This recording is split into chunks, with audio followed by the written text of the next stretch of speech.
Hey, hey, hey, happy day, Sharon Horne-Ellstrom here, also known as Pajama Grandma. I know, people don't get it, doesn't matter. Let's talk about feast or famine. How does feast or famine impact your business? Do you experience feast or famine in your business? Of course, feast or famine is an alliteration. It means too much or too little of something. Opposites, we love opposites. Or it means great success or great failure. Now, generally, in our lives and in our businesses, we don't have great success and great failure. We're somewhere in between, right? We don't have zero, well, a lot of times we have zero, or too much of something. In our businesses, in my businesses, sometimes I've experienced feast or famine. Some of my businesses have been seasonal businesses where you'll have a ton of business for a month and then nothing the rest of the year. I think fireworks business will have some people do 90% of their business around the Christmas holiday. Some people, some businesses are very seasonal like that. Other businesses that I've had are less seasonal and a lot more smooth throughout the entire year. And we always did things to try to, I called it exponential smoothing, to smooth out our sales and our customers and our, profits throughout the year so that we didn't have the highs and the lows and the highs and the lows. But depending on your business, the nature of your business will determine how much feast and how much famine you have. And what do you do in the famine times, right? That's what we want to do. We want to make sure that we don't have famine times. And there's things that we can actually do to make sure that that doesn't happen. There's certain businesses, certain type businesses. I think of the restaurant business and hospitality businesses. Mondays and Tuesday nights traditionally are slow in a restaurant business. But they are, Friday and Saturday nights, you got lines out the door and you can't serve everybody. Feast or famine. Now, there's ways to smooth that out. Do different promotions. You bring more people in on Mondays and Tuesdays and do things to not keep people out on Fridays and Saturdays, but to be able to handle the higher volume on the Fridays and Saturday nights. This is one example. Businesses that feel like they can't get enough customers, or they don't have enough customers, or they have too many customers sometimes and not enough other times, you can do things and release products or services. I think of coaching business.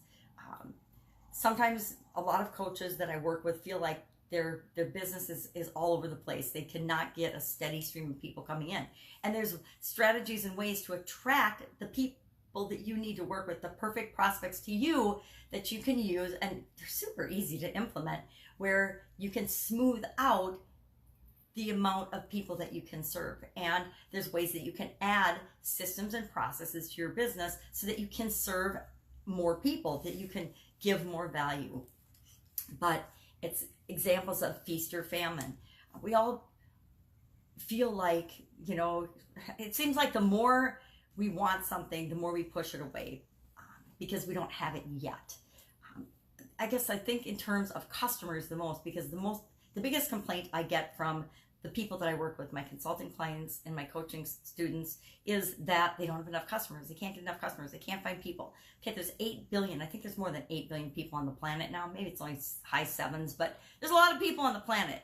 So whatever your business is, it's just a matter of attracting the right people to you. And there are plenty of people to go around, right?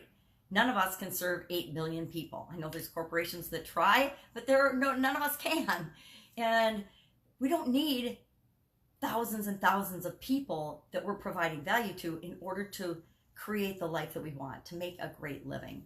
So the feast or famine thing, it's just a way to highlight the opposites that exist in our universe. We live in a polar universe, so opposites are a big thing for us. High, low, hot, cold, opposites. We love opposites. But we don't have to operate our businesses with a feast or famine mentality. We just have to believe that we will always have enough, that the best is yet to come, and that we'll figure it out. And then we'll take the steps to make sure that we don't have famine times in our business, and that the feast times we can actually serve everyone, and we can make the feast times our normal times. At least that's my goal. So what do you think about this? Do you find that you have feast or famine in your business? Do you have a seasonality in your business? Have you got a plan, or are you putting steps in place to up the famine times, the slow times in your business, so that you don't feel like you're always on this roller coaster ride of highs and lows and highs and lows. Because the systems that you put in place to serve during the feast times are very different than what you need to have in place for the famine times. That's why we always think we want our businesses to grow like a rocket ship, which is awesome to have those businesses, but it's also really, really stressful because you don't have time for your systems to be caught up to serve the people at the highest level. And then you make mistakes and you have problems and challenges, which are all fixable, but you lose people along the way because you can't serve them well enough. But the systems that you need at that level are very different than the systems that you need when you're just starting out or when you're in those famine phases. And the systems at that level are a higher resource drain. They require more resources than the ones at this level. And so there's all these things to take into consideration.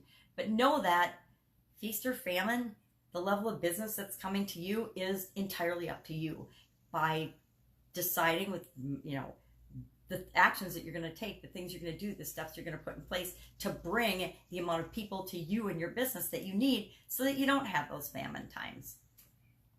And I'm going to say something controversial here.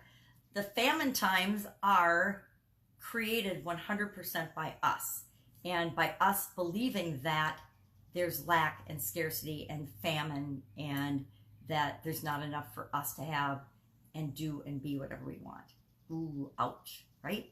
If I believe that there's not enough, if I believe I can't do something, I can't. If I believe that there's not enough business for me, I will push that business away, even though there's plenty of business for all of us, no matter who we are and what we want. There's plenty of business for all of us out there.